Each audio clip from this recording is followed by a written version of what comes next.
Hey,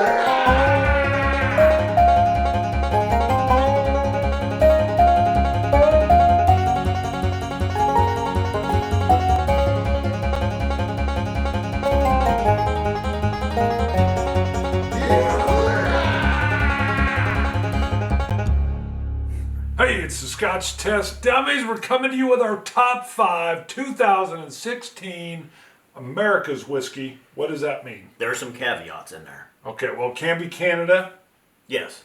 and... But we're not including rye this year. We're going to do a separate rye one. Right, unless Either they're from Canada, because there's a lot of rye and a lot of Canadian. maybe it. Well, yeah, but nothing labeled as a rye because Right. we're talking about Right. doing a top 5 rye this year and Yes. possibly a rye shootout Right. to determine the best. Right, we want to do a top 5 rye, which will probably fall a little bit later. You know, maybe we'll get into February, I don't know. Yeah. Maybe we'll get it out in January. But So- then we are going to do a rye shootout. America's whiskeys or Yes. America whiskeys and Canadian would be included really today in Yes. these top 5. Right, right. So mostly bourbons and then anything from Canada. Maybe you don't have any Canadas in yours. I don't know. Yeah. I don't know. Maybe we don't have any Canada at all. Maybe a none. It's not good There's stuff. probably something in there. There's great stuff up there. Actually, I'm kidding. hoping I was gonna see what 2017. did you see what I said? Yeah, I heard you. I tried to just blow through it. Because I think 2017, hopefully we can get some more things from Canada. That'll be nice. And I believe you're going to start us off. I started us off when we did the Scotch and World Whiskies. So when we do Americas, do you want to kick off with your number 5? Believe it or not, my number 5 is a Canadian. Stock and Barrel. A Canadian So it's a single malt. Canadian single malt. Wow. Simply blew me away when we tasted it for the first time. I agree. We got And that that's from Raj what I've got right and here. Porter. Good. I want to steal a sip of Now- what you have. What? May I What? steal a little sip? By the way, real quick, coin 92, coin 93. Now, Stock and Barrel is from Stillwater's distillery. I couldn't think of it. I knew it was on the tip of my tongue. Berry and Berry there. Single malt, deliciously malty, citrusy, sugar. Yeah. Great. Bottled at 60% ABV, cask strength. Really surprised me. I have it as like a caveat, a special note. It didn't make my 5, but as I'm tasting it here now, I'm thinking I made a mistake because this is delicious. Did we have this early in the year? It was earlier in the year. You want me to look it no, up? No, don't look it up. It was earlier in the year, and it is delicious. I do remember we got 3 bottles from Raj to sample, and I was most excited about the Amrut Peated, and this one stole the show. I mean, it stole the show. The other one was a Canadian blend. I can't remember off the top of my head. That was the Stillwater's. Okay, Stillwater's. That's right. It was their 1+11, but this one stole the show, and it is delicious. I'm giving it a little asterisk. It might even technically. Well, we'll get into what my 5 is. You may call foul. Is it your 5.5? Well, you may call foul on my 5. I don't think you will, but I actually had this kind of as a possible backup if you thought my number 5 was illegal. Let's hear it. Jack Daniel's Old Number 7. It's a Tennessee whiskey. Doesn't surprise me. I know it's technically it's really follows all the rules of bourbon, but where they break from that is they do that charcoal filtration at the end, which means they can't call it a straight bourbon. Otherwise, they say everything about it is the same. No, they label it Tennessee straight whiskey. Kentucky, right? Tennessee whiskey because with the charcoal filter. Tennessee whiskey follows the same rules as bourbon, and then they charcoal filter it. Yes, it's that extra. It's a charcoal maple or something like that. A sweet maple charcoal. Well, I think it's like maple wood or something that they turn into charcoal. And so I had that as my number 5. It's my number 5. But if you would have said no, you can't put that on there, then it was going to be this. And here's why my Jack Daniel's Old Number 7. I had a half gallon of it. I think somebody gave it to me or something. Said, that was hey, from the lodge. Okay, all right. So it was given, and they said, nobody's drinking this. Take it. Maybe you can shoot a review. Low expectations. I was like, I remember I had a buddy of mine right around college age that's what he drank at a party was Jack and Coke, Old Number 7. And I didn't enjoy his heavy Jack and Coke, or maybe, at the time. And so I went into this thinking, eh. And then I sipped it neat, and I was like, what is this? Are you kidding me? And I sipped some more, and then I think I even called you, and you're like, yeah, whatever. And then you tried it. And I don't want to put words in your mouth, but I think was it pleasurable? Yes, it surprised me. Yeah. Because my only experience, and we hadn't had just straight Jack. We hadn't tried it. No. The only experience I really had was just Jack and Cokes when I was younger. Right, and we had like a rare Jack Daniel's rye that I think we tried, and we liked that. But maybe I've oversaid it in 2016, but it was under promise, over deliver, and that's what it did. And I'm like, holy moly! It really, Wow. well, it surprised me neat. It was better than I thought it would. Yes, yeah, I thought it was going to be some kind of like. I was like, wow, this is delicious. I don't mean anything bad by that, but I mean, I didn't have high expectations for it. Like I said, I only had it with, Jack and Cokes. I almost felt the way I approached it that I was snooty. Like I thought, well, I guess we'll try it since nobody. And then I was like, oh, this is delicious. You got to be kidding me. I was like, what? So it had to make my list just for the flavor that it brings, the consistency that is in their mash bill, and the surprising wow factor from under promise, over delivered. So that's why it's my number 5. But this is delicious, and it was like, where do I put this? And I'll be honest with you, I should have gone back and even probably tried to sample this, but the bottle's pretty low, and I felt like I've been nipping on it a little more than you, which, let's just be honest, I think you is have true. been. Yeah, it's true. So I stayed away from even trying it, and then when he had it on his list, I even felt a little guilty. All right, so you're number 4. Well, I was trying to find my notes real quick just so I could reference a little bit. I know I like this. This was a great one. It's kind of limited. You can find it. It comes out a couple times a year, and that's Elmer T. Lee Sour Mash. Right, yeah. I think it is a little limited. Yeah, and when we were whiskey shopping a couple weekends ago, one of the stores we were in, they had it. They had $100 on it, which that's a little high. Yeah. Generally, you can find it for $50 or $60, I think. At least I know the bottle that we had, that's what we got it for. Right. I think people that are trying to make a little bit of extra money on it, and it is, though, with the current bourbon craze or bourbon trend. Sure. The Elmer T. Lee has become scarce. Well, it's quality. You can deliver quality. Yes, you can find it. It had a great bourbon nose to it, a cinnamon and a vanilla cream. Just really delicious. It surprised me. So, if you can find it, and it's a funny video that we did because we're wearing wife beaters. Yes, That's a bad term. White tank top shirts. white. That's what I call them. Right. What do you call them? Tank tops, You call them tees. tees. Now, someone did comment though and referred to them as Italian dinner jackets. Right. And someone else said wife beaters rude.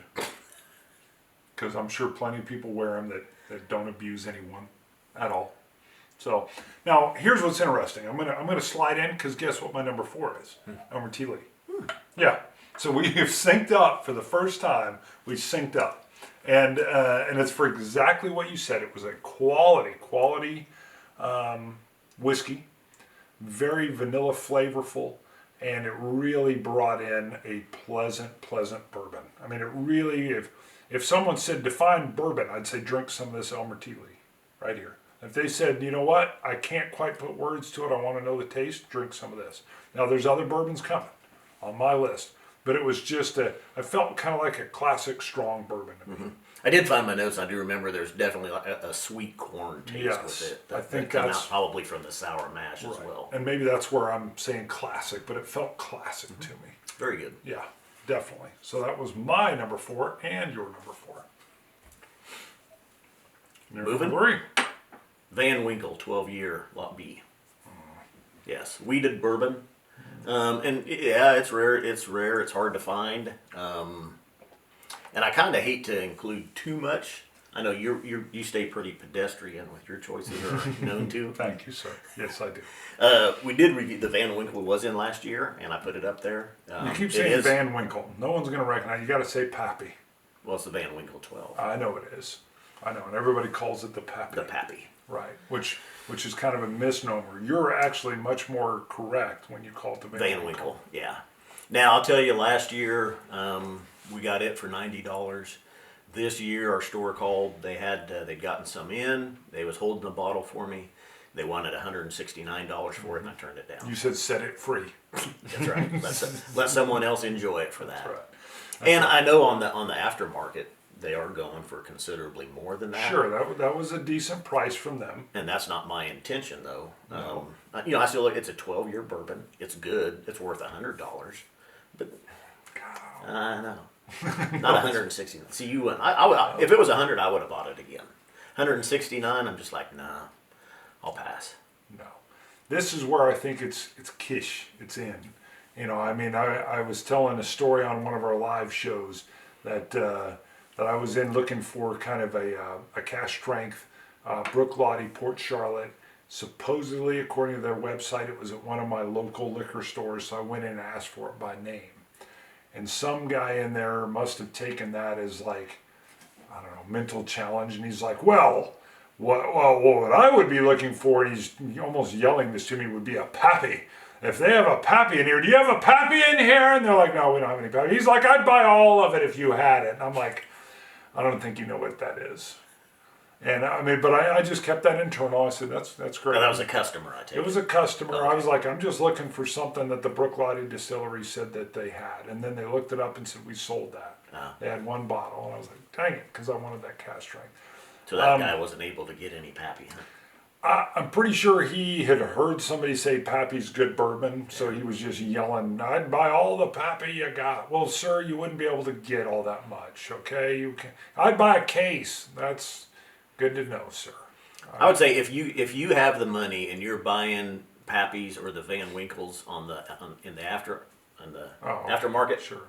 you're buying it because you've got the money and you can afford it. And I know the 12 years going for $400 to $500 a bottle. And I'll go get a bottle for $38 that'll taste, in my opinion, better. I mean, like I say, keep in mind it's a 12-year bourbon. Sure. I'm not here to... And it's good, but it's not $500 good. They've done a great job marketing. You're going to buy it. The old 20 and 21-year-old Pappies are where they're getting their cachet. I mean, you're buying it, like I say, because you got the money, and you'll share it with your buddies, or you tell your buddies. By the way, Back to the Future. Back to the Future is what's By the going way, on your here work with is Marty. calling you. My boss is now texting me, so I need to let him know real quick. Let me answer this. Go ahead. You're kidding. Go. What do you got? Okay. That was my number 3. What's your number 3? You've thrown me Eagle Rare. Eagle Rare. And you've checked out because I figured you'd go, ooh, yeah. No. Ooh, yeah. Again, that doesn't surprise me. Okay. And it's probably an honorable mention on my list. Okay, here's what caught me. Eagle with Rare this one. 10-year. Sorry. Yes. Yeah. Yes, because when I first had it, you loaned it to me to taste. My notes were not really remarkable. And I thought, Scott's going to be all over this one, and I feel like I'm coming in middle of the road. And then we tried it here. And it was not totally different, but it was better. Well, you're saying after it had been open for a while, Yes. after it had some time It to get some had oxygen. transitioned on me. Yes. And my notes, I was sitting there going, wow, these notes aren't quite lining up. And it was one of those first times where I had such a clean delineation from improvement. Now, maybe my palate was off that night. I don't know. But there was such a distinct difference as we were filming that I discussed it. And I think then you referenced the same thing. Yeah, me too. Yeah. And I was like, really? So then I was thinking, okay, this might be one of those bottles that after you open it up, you pour a dram and you let sit for a bit. It's one of my favorite phrases. Sit for a bit. You bet. That it got better, and it really just that was educational for me right on the spot. I can't remember all my particular tasting notes or how they differed, but it struck a chord. It cemented itself in my memory, and I loved it. It was delicious bourbon. Well, even me, the first time I sat down with it, I thought, okay, a lot of people had really recommended it. It's really good. And I sat down, I was like, it's average. That's kind of, it was almost a reverse. So many people said, you got to get it, you got to get it. And I had them like, okay, it's good, okay. but it's not over the top. And then it was a month or two later, we sat down and we reviewed it, and both of us had that. I think it had become, much more creamier, and the flavors had come out. The creaminess was unbelievably Fuller, nice. so. Yeah, and it was amazing how because I don't even think either of us were overly excited to review it. It kind of sat there for a little bit. And then when we reviewed it, we were like, oh my. No, I got to tell you though too, it's it's in the $35 price range, and it's a great buy. I need more of it. Yeah, and it still has a 10-year age statement on it. A 10-year bourbon for $35. That's right. Yeah, I mean, that's steal. That's great. Go grab it before they decide to make it $100. That's my number 3. My number 2, another hard to find one, unfortunately, George Stagg BTAC edition. A new one? Mm-hmm. Yeah. Okay. Now you keep acting like I didn't like it. I liked it. It's just not as good as last year's. It's still a good bourbon. I think the 2015 edition was a little bit darker, a little bit fuller, a little bit richer. Your expertise screamed on that, by the way. Because that was one where in 2015, I was like, it didn't make my list. You were beside yourself. It was your number 1, I think, the 2015. Right. And then this one came out, and I thought you were going to be all like, woo, woo, and you're like, not as good as the 2015. I remember you saying it's good, but you said not even getting up to that 2015, which was still, I think you'd mentioned maybe your top 1. Oh, it's still the best bourbon I've ever had. There you go. And you referenced that. I remember thinking, wow, I mean, as much as you liked it, your reviewer skills were really showing out on that one. And then as I read different things in the Whiskey Advocate, everybody was saying the same thing. Good, doesn't compare to last year's offering. And I thought, dang, Bruno's moving into another level.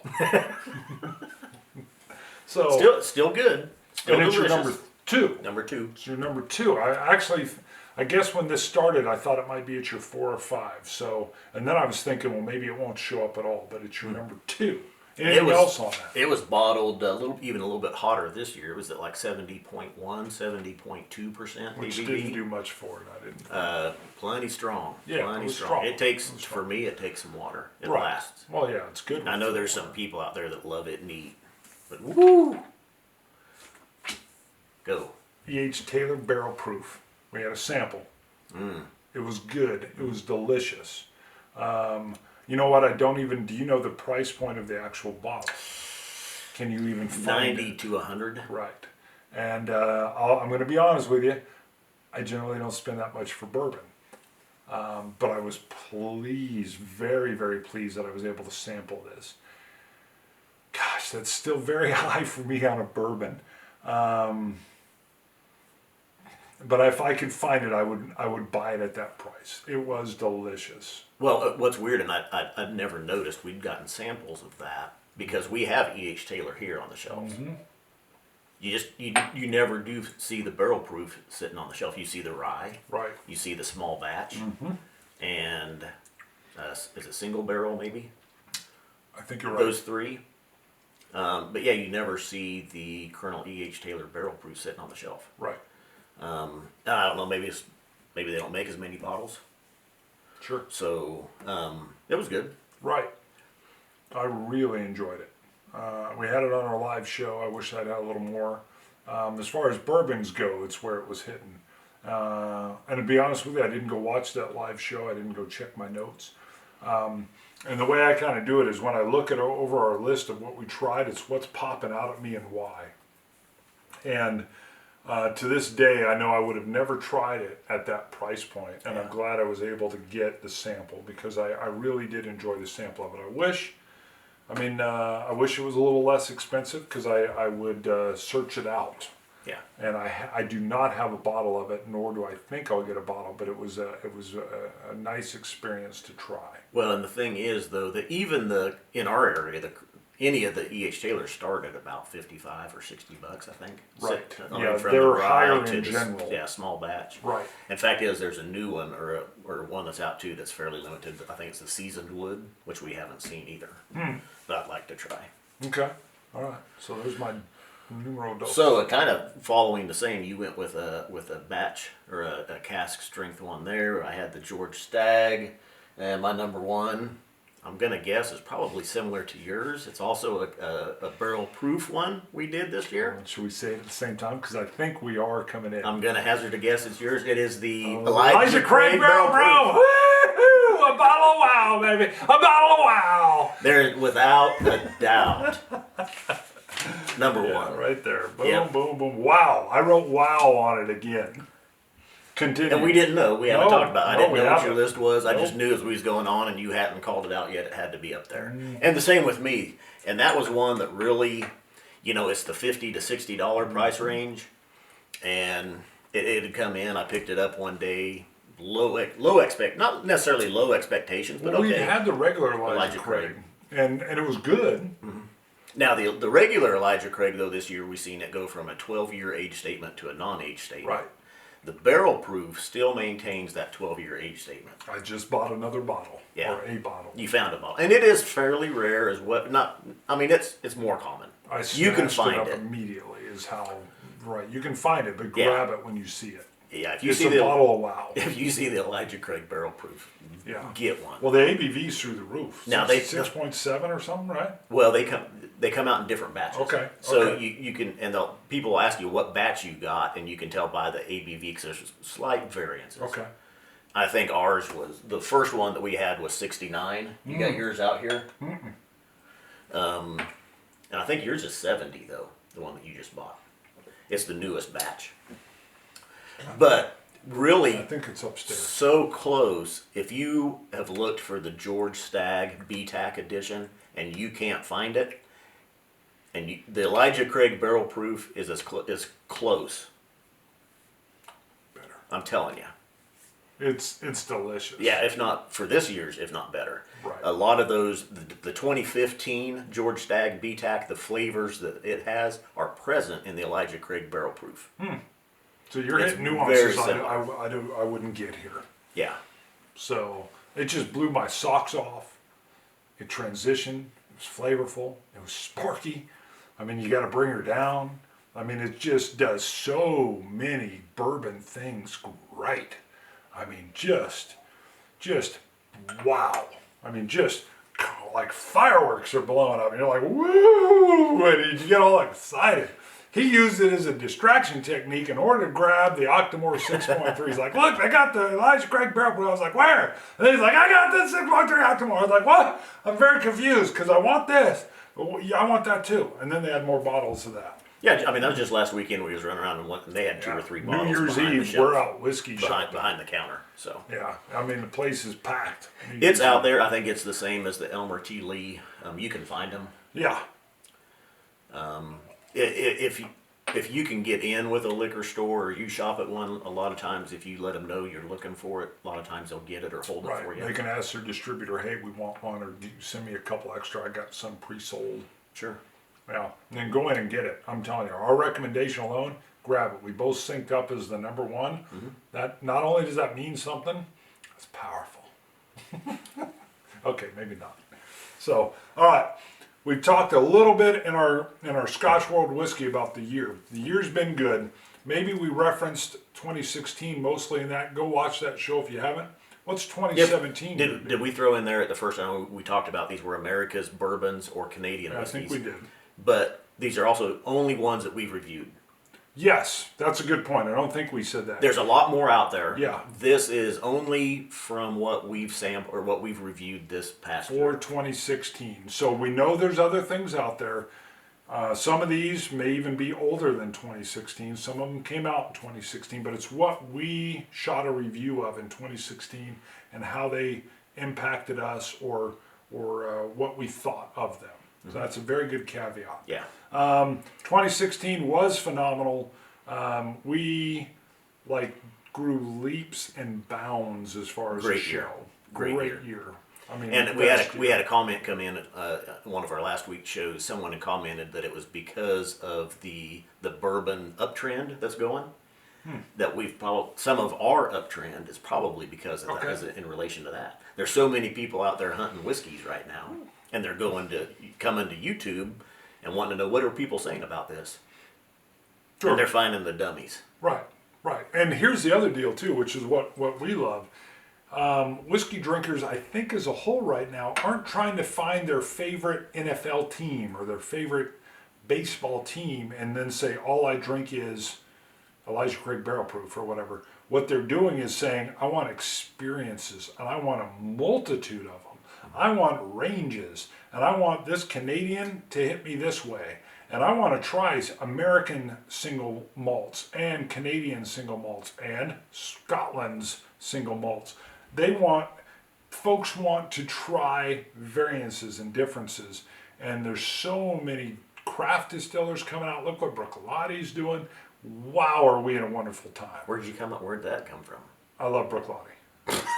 There's so many craft distilleries out there, and look what Bruichlotti's doing. Bruichlotti's a craft distiller. Are you getting paid or something? What? I wish. If they would put me on the payroll, I would talk even more. Bruichlotti's not a craft. Yes, they are. They're not owned by anybody. They're self-owned and they're good. They're not owned by Diageo. They're not owned by Does that any mean bigger that makes company. it a craft? I take craft as like small. Well, they were small, but they're so good they've grown. We're talking bourbons. Why did you branch off into Bruichladdich? Because I slide to Scotch a lot. So he's bringing me back. So on bourbons are good. That's the year in review right there. Check out go to ScotchTestDummies.com. You can order a ceramic challenge coin from us. They're $10. $10. I've got number 92. I've got 93. You can get a Scotch Test Dummies glass. It's got our name on it. It's $20. Glencairn Crystal. Very nice. We are working. We should hopefully have some shirts in 2017. Try to add some t-shirts. Yeah, we're going to add some t-shirts. We've actually had people saying, hey, get some t-shirts out. We're going to start real basic, and then we may work in something with Scotch Gods and test it on it. Maybe even Cilantro Dummies. Who knows? Right. We got to see And how the sales go. Bruichladdich will be on there somewhere too, apparently. Craft Distiller 2017. Scotch it, you Scotch Gods. Cilantro. Dummies. Dummies.